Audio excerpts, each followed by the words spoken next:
আমার দিছে কোয়েশ্চেনটা, যেটা দেখো কোয়েশ্চেনটা দিছে x minus 5, x minus 1, x plus 2, x plus 4 এবং x প্লাস 12 এই 6টি সংখ্যার মধ্য 15। তো আমরা কইছি এই 6টা সংখ্যার মধ্য হলো 15, তাহলে প্রথম 4টি সংখ্যার মধ্য হবে। তাইলে 1 2 3 4 এই প্রথম 4টা সংখ্যার মধ্য আমরা কি করতাম, বাইর করে দিতাম।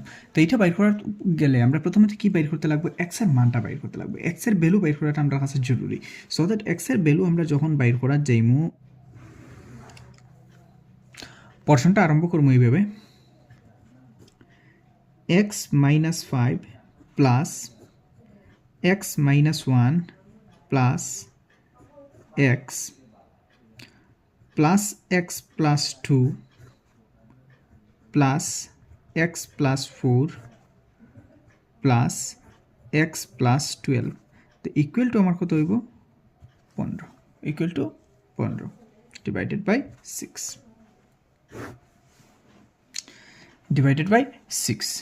এইটারে আমি যখন আমি ভাগ করতে চাই, আমি প্রথমত কী করবো, এক্স কতটা আছে না, 1 2 3 4 5 6, তাহলে আমার কী হইল 6x, কী হয়েছে এখানে 6x, 6x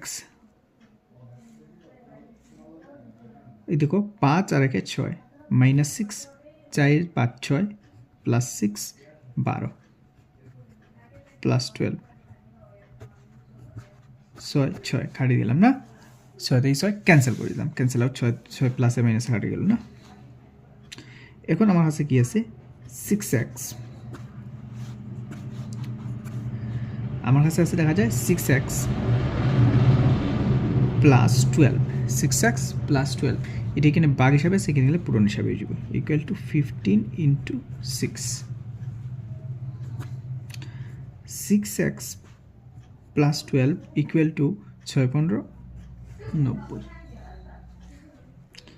implies 6x equal to 90 minus 12, implies 6x equal to 10 থেকে 2 গেলে 8, আর এখানে আছে 8 থেকে 1 গেলে 7 78 78, implies x equal to 78 divided by 6, 6 13 78, implies x equal to 13। অতএব আমরা বুঝতে পারলাম x এর মান আমার কত বাইর হইছে। এখন আমরা দেখলাম x এর মান যেটা আছে আমার 13 বাইর হইল, ঠিক আছে।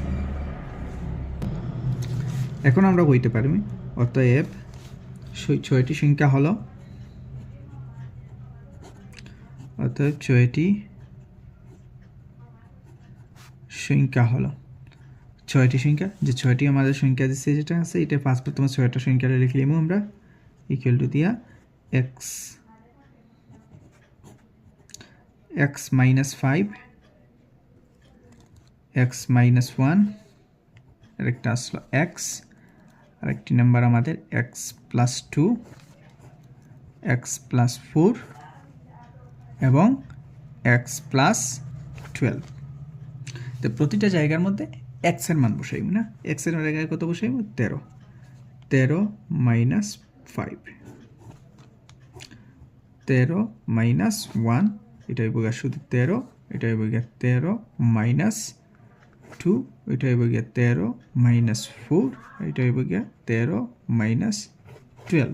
তাহলে আমার 6টা সংখ্যা দেখা গেল হইছে, প্রথমটা হইল 8 5 13, 8 কমা 12 কমা 13 কমা, সরি এটা প্লাস আছে, এটা প্লাস আছে, 13 14 15, 13 14 15 16 17, 13 14 15 16 17 17, আর এটা হয়েছে গিয়া 25। এখন আমার প্রশ্ন কি হয়েছে, অ্যাকর্ডিং টু কোয়েশ্চেন আমার কি করছে, যে প্রথম 4টি সংখ্যা 1 2 3 4, অ্যাকর্ডিং টু কোয়েশ্চেন না, প্রথম 4টি সংখ্যার মধ্য বাইর হতাম, 8 প্লাস 12 প্লাস 13 প্লাস 15, 1 2 3 4টা সংখ্যা এই লোক 4টা, সো দ্যাট আমি কি দিতে পারি 4টি সংখ্যা। তো প্রথম 4টি সংখ্যার আমার কি হইল যোগফল যখন পাইলাম আমি যোগফল পাইলাম 48 ডিভাইডেড বাই 4, 12 দিয়ে যদি যোগ হয়ে যায় 12 4 12 48 ইকুয়াল টু 12। দেয়ারফর আমার মানটা কী হইব, অতএব সংখ্যাটি কত হইব 12, সংখ্যাটি 12। আশা করছি জিনিসটা বোঝা গেছে খুবই সহজভাবে।